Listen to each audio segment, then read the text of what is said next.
హిందూ మతంలో ఏకాదశికి ఎంతో ప్రాముఖ్యత ఉంది. ఏకాదశి ప్రతి నెలలో 2 సార్లు వస్తుంది. ఒకటి కృష్ణపక్షంలో, మరొకటి శుక్లపక్షంలో. సంవత్సరానికి మొత్తం 24 ఏకాదశులు ఉన్నాయి. ఏకాదశి రోజున విష్ణుమూర్తిని పూజిస్తారు. ఏకాదశి తిథి విష్ణుమూర్తికి అంకితమైనది.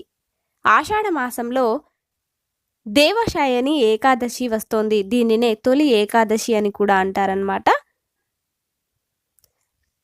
శుక్లపక్ష ఏకాదశి తేదీ, శుభ సమయం, పూజా విధానాలను గురించి అయితే మనం ఇప్పుడు తెలుసుకుందాం. ఈ దేవశయని ఏకాదశి లేదా తొలి ఏకాదశి తిథి అనేది ఎప్పుడు ప్రారంభమవుతుంది అంటే జూలై 16, 2024 రాత్రి 8:33 ప్రారంభమవుతుంది.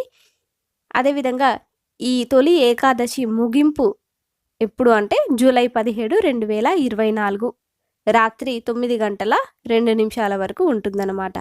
అయితే దీన్ని ప్రత్యేకంగా మనము ఈ తొలి ఏకాదశిని జూలై 17వ తేదీన మాత్రమే జరుపుకుంటారనమాట ఏకాదశిని.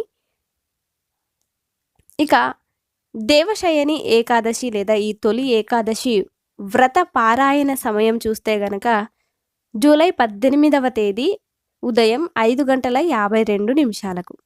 అయితే ఈ ఏకాదశి రోజున విష్ణుమూర్తి సూర్యుడు, శుక్రుడు, బుధుడు, కుజుడుతో కలిసి 4 నెలల పాటు నిద్రావస్థలో ఉంటాడు.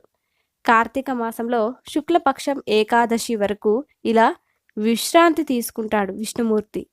ఈ సమయాన్ని చాతుర్మాస్ అని కూడా అంటారనమాట. అయితే ఈ తొలి ఏకాదశి రోజున ఉదయాన్నే నిద్రలేచి తలకు స్నానం చేయాలి, ఇంట్లో దీపం పెట్టుకోవాలి, గంగాజలంతో విష్ణుమూర్తికి అభిషేకం చేయాలన్నమాట. విష్ణుమూర్తికి పూలు, తులసి, పెసరపప్పు సమర్పించాలి. వీలైతే ఈ రోజున ఉపవాసం చేయడం మంచిది. విష్ణుమూర్తికి హారతి ఇవ్వాలి. విష్ణుమూర్తికి సమర్పించే భోగంలో తులసి ఖచ్చితంగా ఉండేలా చూసుకోవాలి.